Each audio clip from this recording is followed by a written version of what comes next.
Hariom my dear friends, welcome to day 38। आज हमारा topic है अष्टांग योग। महर्षि पतंजलि द्वारा दिया गया सबसे सुंदर उपहार जो हमारे जीवन को स्वस्थ, सुंदर व सफल बनाता है। अष्टांग योग के पहले योग क्या है ये समझ लेते हैं। योग प्राणी मात्र के लिए उपयोगी है। यह कला भी है, विज्ञान भी, दर्शन भी। इस दुनिया में इतने अनेक धर्म, संप्रदाय, मत मंतांतर आदि हैं, पर योगा उन सबसे भिन्न है, अलग है। ये कोई धर्म नहीं बल्कि प्योर साइंस है। वो विज्ञान, वो साइंस जो मनुष्य को उसके अंतिम ध्येय तक, उसके लक्ष्य तक पहुंचाता है। आज सारी दुनिया ने योग को किसी न किसी माध्यम से, किसी न किसी रूप से अपना रखा है। योग व्यक्ति के आंतरिक स्वरूप को जागृत करता है एवं उसके बाहरी आभा मंडल को प्रकाश, लावण्य प्रदान करता है। योग के माध्यम से हम अपने शरीर, मन, चेतना में समन्वय स्थापित कर, अर्थात बैलेंस करके, होश एवं जागृति के साथ अपनी जीवन यात्रा को सुगम बना सकते हैं। योग को हम 3 भागों में बांट सकते हैं: ज्ञान योग, ध्यान योग और कर्म योग। ज्ञान योग मतलब आत्मज्ञान। इसके माध्यम से तत्व ज्ञान को जानते हुए हम जीवन के लक्ष्य को प्राप्त कर सकते हैं, जो मनुष्य का अंतिम उद्देश्य है। ये बहुत ही विस्मित कर देने वाला विषय है, बहुत प्राचीन होते हुए भी नित्य नवीन है। सत्संग के ही माध्यम से योग की गहराई में उतरा जा सकता है। कुछ ऐसे भी श्रेष्ठ योगी होते हैं जो श्रवण, मनन, चिंतन, इन सब के माध्यम से ही ज्ञान को उपलब्ध हो जाते हैं। सत्संग में आते आते उनका मन सत्य के साथ, परमात्मा के साथ, उसके रंग में ऐसा रंग जाता है कि उन्हें पता भी नहीं चलता। उनकी चेतना पहले से ही बहुत विकसित होती है और उनकी आत्मोन्नति जल्दी हो जाती है। तो चलिए आज हम डिटेल में बात करेंगे ध्यान योग साधना की, जिसके 8 अंग हैं, जिन्हें अष्टांग योग भी कहा जाता है। और ये हैं यम, नियम, आसन, प्राणायाम, प्रत्याहार, धारणा, ध्यान एवं समाधि। हर इंसान यहाँ समय की परिधि से बंधा है। उसके पास सीमित समय, सीमित ऊर्जा है।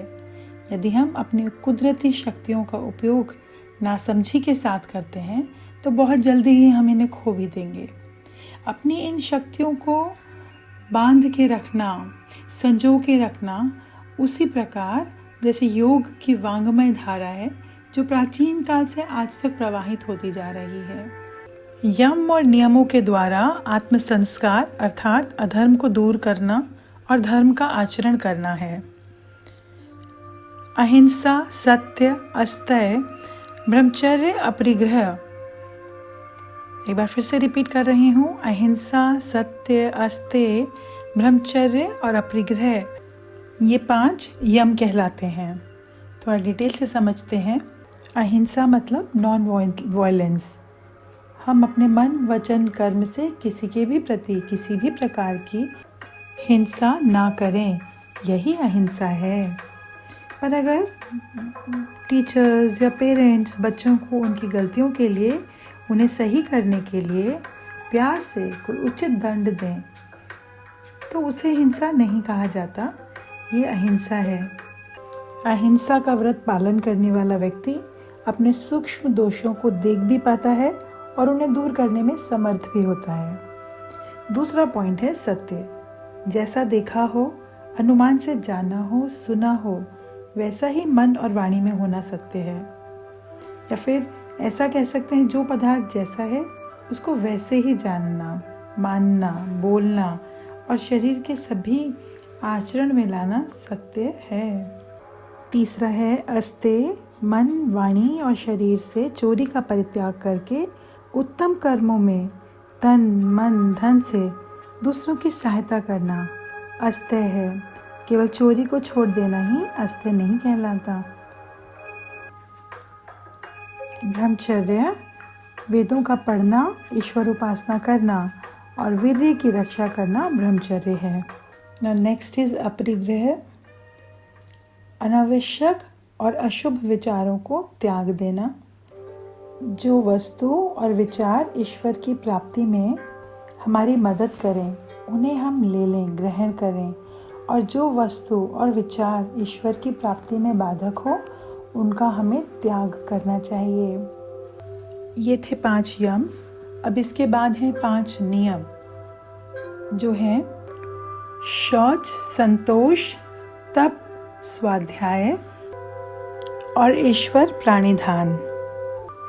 शौच अर्थात शुद्धि, सफाई। शुद्धि 2 प्रकार की है, एक बाहर की और एक आंतरिक, अंदर की। शरीर, वस्त्र, स्थान, पात्र, भोजन आदि को शुद्ध रखना और धन संपत्ति को सही अर्थों में उपार्जित करना ही शुद्धि है। न्यायपूर्वक पैसा कमाना ही बाहर की शुद्धि है। अविद्या, मिथ्या, अभिमान, राग, द्वेष, काम, क्रोध, लोभ, मोह आदि को दूर करना आंतरिक शुद्धि है। बाहर की शुद्धि थोड़ा परिश्रम है और भीतर की शुद्धि करना अधिक परिश्रम साध्य है और अधिक महत्वपूर्ण भी। दूसरे नंबर पर है संतोष। संपूर्ण पुरुषार्थ के पश्चात जो भी उपलब्धि हो उसी में संतुष्ट रहना, उससे अधिक की इच्छा ना करना संतोष है। आपकी मेहनत के बाद आप जितना भी कमाने में आप सफल हो पाए हैं उसी से खुश रहें, उससे ज़्यादा की इच्छा भी ना करें। तीसरा है तप। धर्माचरण करते हुए हानि हो, लाभ हो, सुख मिले या दुख मिले, मान अपमान हो, सर्दी हो, गर्मी हो, भूख प्यास, इन सब को शांत कर चित्त से सहन करना ही तप है। जिन उत्तम कार्यों के करने से स्वयं का और दूसरों का दुख दूर होता हो, सुख की प्राप्ति होती हो, उन्हें करते रहना चाहिए, उन्हें नहीं छोड़ना चाहिए। यही धर्म आचरण है, यही तप है। नेक्स्ट इज स्वाध्याय। वेद और उत्तम पुस्तकों का पढ़ना, पढ़ाना, ईश्वर के रूप को प्रकाशित करने वाले मंत्र एवं प्रणव आदि को अर्थ सहित जप करना स्वाध्याय है। अच्छी किताबों का पढ़ना, स्वयं को जानना, ये है स्वाध्याय। नेक्स्ट इज ईश्वर प्राणिधान। इसका अर्थ है हमें सब प्रकार की विद्या देने वाला, सब शुभ अशुभ कर्मों के फल देने वाला, उस परम गुरु, परम न्यायकारी ईश्वर में हम अपने सारे कार्यों को समर्पित कर दें, उसी की भक्ति करें, उसके आदेशों का पालन करें। और हर चीज़ जो हमें मिली है, ये शरीर जो हमें मिला है परमात्मा का गिफ्ट है, उसकी देन है, उसी का मानकर धर्म का आचरण करें और किसी भी प्रकार की फल की कामना ना करें। ईश्वर को पाना ही हमारा लक्ष्य हो। मोक्ष की प्राप्ति करना ईश्वर प्राणिधान का विशेष साधन है। तो ये थे 5 यम और 5 नियम। इसके बाद तीसरा है आसन। स्थिर सुखम आसनम। ध्यान के लिए जिस अवस्था में शरीर स्थिर और सुखयुक्त होकर बैठकर ध्यान कर सके उसे आसन कहते हैं। आसनों के बहुत सारे भेद हैं। आसनों का प्रयोग 2 तरीके से किया जाता है। पहला, शरीर को स्वस्थ और बलवान बनाने के लिए व्यायाम के रूप में किया जाना, और दूसरा है प्राणायाम, प्रत्याहार, धारणा, ध्यान, समाधि की सिद्धि के लिए किए जाने वाला आसन। आसन करते हुए शरीर को सीधा रखना आवश्यक है। टेढ़ा बैठने से आलस और नींद आती है। ऐसी स्थिति में ध्यान और समाधि सिद्ध नहीं होते। ज़मीन पर योगा करने से पहले एक कोई मैट, योगा मैट, दरी, कुछ मोटा वस्त्र बिछा लेना चाहिए ताकि शरीर को कोई पीड़ा ना हो। आसन कई प्रकार के हैं, कई नाम हैं, जैसे स्वस्तिक आसन, पद्मासन। जो भी आपके लिए अनुकूल हो, उचित हो, जो आप आराम से कर पाएँ, उसी आसन का प्रयोग करना चाहिए। ऐसा कोई नियम नहीं कि किसी एक आसन से ही समाधि की सिद्धि होती है और दूसरे आसन से नहीं। जिस आसन में बैठकर सुखपूर्वक ईश्वर का ध्यान किया जा सके, आपका मन लगे, उसी आसन में बैठकर ध्यान करना चाहिए। हमारे ऋषि मुनि वर्षों एक आसन पर बैठकर तपस्या किया करते थे, और जब आसन सिद्ध हो जाता है तो कहते हैं सर्दी, गर्मी, भूख, प्यास, इनमें से कुछ भी कोई रुकावट नहीं डालती। वो बहुत सहजता के साथ ध्यान कर पाते हैं, समाधि का अभ्यास करते हैं। आसन को सिद्ध करने के साथ साथ अपने श्वासों को सिद्ध करना प्राणायाम कहलाते हैं। प्राणायाम की परिभाषा कुछ ऐसे है कि श्वास और प्रश्वास की गति को रोक देना, अर्थात बाहर की वायु को अंदर ले लेना श्वास है, अंदर की वायु को बाहर निकालना प्रश्वास है, और इन दोनों की गति को यथाशक्ति रोक देना प्राणायाम है। सांस को बाहर निकालकर बाहर ही यथाशक्ति रोक देना बाह्य प्राणायाम है। सुखपूर्वक आराम से जितना आप अपनी कैपेसिटी हो उतनी देर तक रोक सकते हैं, उसी के अनुसार रोकें। ज़्यादा जोर न दें, बलपूर्वक जबरदस्ती ना करें। सांस को अंदर लेकर यथाशक्ति जितनी देर आप रोक सकते हैं रोकना अभ्यंतर प्राणायाम कहलाता है। यहाँ प्राणायाम से रिलेटेड कुछ ज़रूरी बातें हैं, जैसे खाना खाने के बाद, दूध पीने के बाद प्राणायाम नहीं करना चाहिए। हमेशा प्राणायाम खाली पेट करना चाहिए, या जब खाना पच चुका हो, खाने के 4 या 5 घंटे के बाद। और अगर शरीर बीमार हो, बुखार हो, किसी भी तरह का रोग हो, तो भी प्राणायाम नहीं करना चाहिए। तीसरा, प्राणायाम किसी ट्रेनर के अंडर, किसी के गाइडेंस में ही सीखना चाहिए। अचानक सांसों के साथ खेल करना ना शुरू कर दें। कम से कम 3, ज़्यादा से ज़्यादा 21 प्राणायाम करते रहना चाहिए। जहाँ शुद्ध हवा हो, खुले में सुबह ब्रह्म मुहूर्त में प्राणायाम करना चाहिए, जहाँ खुली हवा है। और प्राणायाम करते समय ओम और कोई भी मंत्र, जिस मंत्र में ईश्वर के स्वरूप का वर्णन हो, उसका अर्थ समझकर मानसिक रूप में जप भी कर सकते हैं। प्राणायाम करने से मन और इंद्रियों की चंचलता रुक जाती है, शुभ संस्कार विकसित होते हैं, पूर्व जन्मों के शुभ संस्कार भी वापस जाग जाते हैं। प्राणायाम करने से मन, इंद्रियों पर योगी का अधिकार हो जाता है। इस विद्या से अविद्या का नाश हो जाता है। प्राणायाम से सत्वगुण की वृद्धि और रजोगुण, तमोगुण का नाश होता है। ज्ञान की वृद्धि होती है। प्राणायाम से शरीर और नाड़ियाँ शुद्ध होती हैं। इनके शुद्ध होने से ज्ञान का विकास और अज्ञान का नाश होता है। प्राणायाम से बढ़कर कोई दूसरा तप नहीं। इसलिए आज का टास्क भी हमने आपको 5 तरह के डिफरेंट प्राणायाम दिए हैं, जिनका आपको 5-5 मिनट अभ्यास करना है।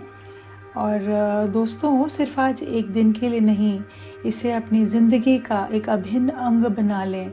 हर रोज़, हर दिन ये 25 मिनट अपने लिए ज़रूर निकालें। 5 मिनट, हर 5 प्राणायाम हर रोज़, इसे अवश्य अपनाएं। अब प्राणायाम के बाद आता है प्रत्याहार। क्या है प्रत्याहार?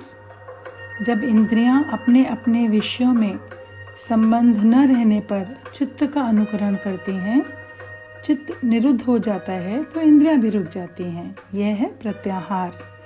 जैसे जहाँ जहाँ मधुमक्खियों की रानी चलती है, सारी मधुमक्खियाँ भी उसके साथ चलती हैं। जहाँ रानी बैठ जाती है वहाँ सब बैठ जाती हैं। इसी प्रकार सारी इंद्रियां चित्त का अनुकरण करती हैं।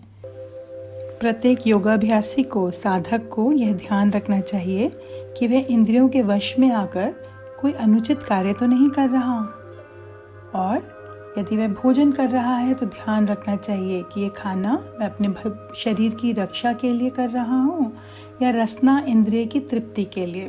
कोई भी चीज़ जो मैं अपनी नेत्रेंद्रिय के लिए से देख रहा हूँ वह किसी उत्तम कार्य की सिद्धि के लिए है या फिर अपने किसी इंद्रियों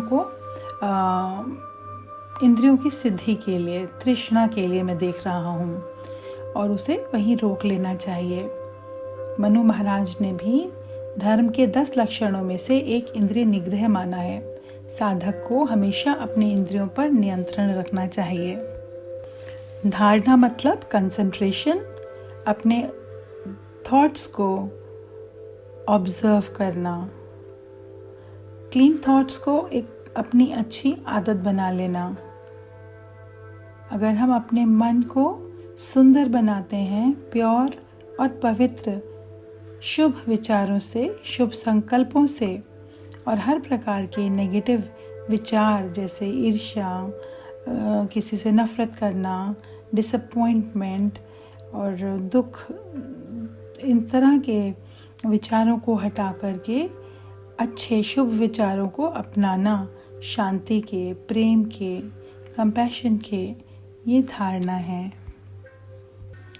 7वां पॉइंट है ध्यान, अर्थात अपनी सांसों पर ध्यान देते हुए आँखों को बंद करके सुख आसन में बैठकर अपने मन को एकाग्र स्थिर करके अपनी सांसों पर आती हुई और जाती हुई श्वासों पर अपने ध्यान को टिका देना, उनमें एक हो जाना ध्यान है। और आखिरी सबसे उच्च अवस्था जिसके लिए हर साधक, हर योगी प्रयासरत है, वह है samadhi, trance, realisation of God, contemplation. जन्मों जन्मों की साधना लगती है इसके लिए दोस्तों। हम इसे सफल कर पाएँ इस जन्म में तो बहुत बहुत बड़ी उपलब्धि होगी। तो चलिए हम सब मिलकर अपने ध्यान से जुड़ते हैं, अपनी सांसों के साथ एक होकर, अपनी आंखें बंद करके और सब चीज़ों से बाहर से अपना ध्यान हटाकर इस अष्टांग योग को अपनाकर अपनी सांसों के माध्यम से अपने भीतर गहराई में अपनी आत्मा को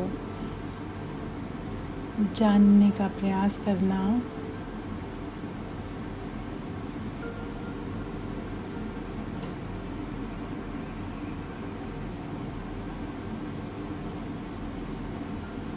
संयम से रहना, चित्त का निरोध करना,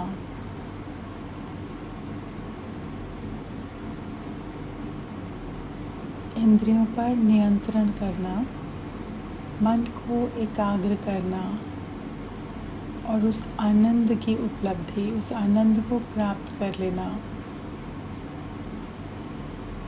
यही सबसे बड़ी साधना है। आंखें बंद, अपनी सांसों पर ध्यान, सिर्फ और सिर्फ आती हुई सांस और जाती हुई सांस, उनके साथ एक हो जाए, पूर्ण शांति के साथ, सब कुछ भूलकर, सभी विचारों को शांत करके। अभी हम पूर्ण साइलेंस में, मौन में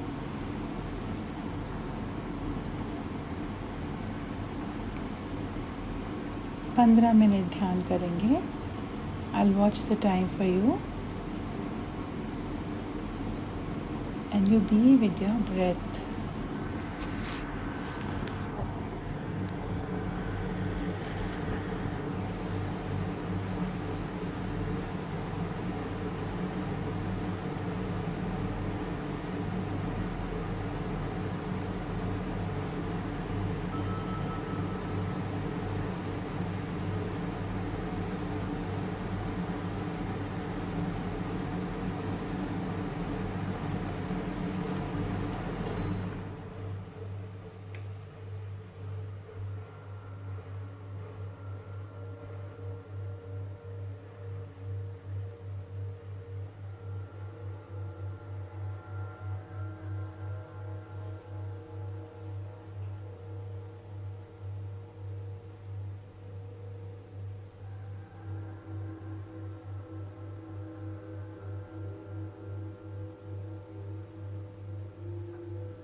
Last 1 minute, friends.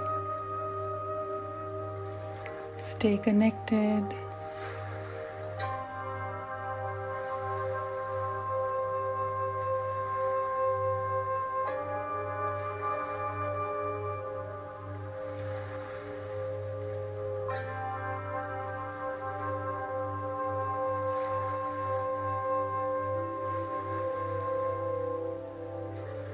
Feel the oneness.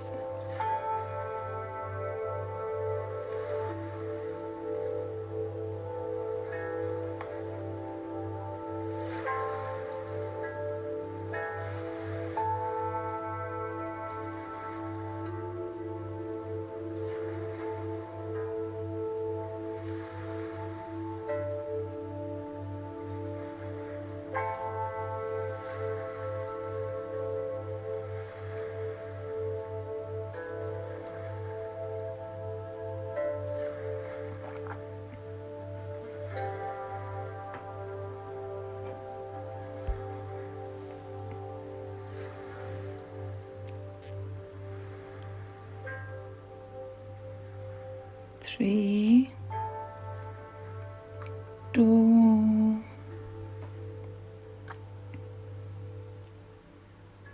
1। अपने दोनों हाथों की हथेलियों को रगड़ते हुए अपनी दोनों आंखों के ऊपर रख लीजिए and feel completely relaxed, refreshed and rejuvenated. With the gratitude to the Almighty,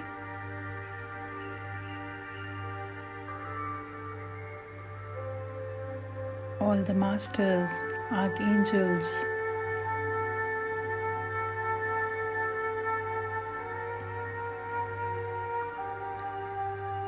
you can open your eyes now. Thank you, my dear friends. Have a great day.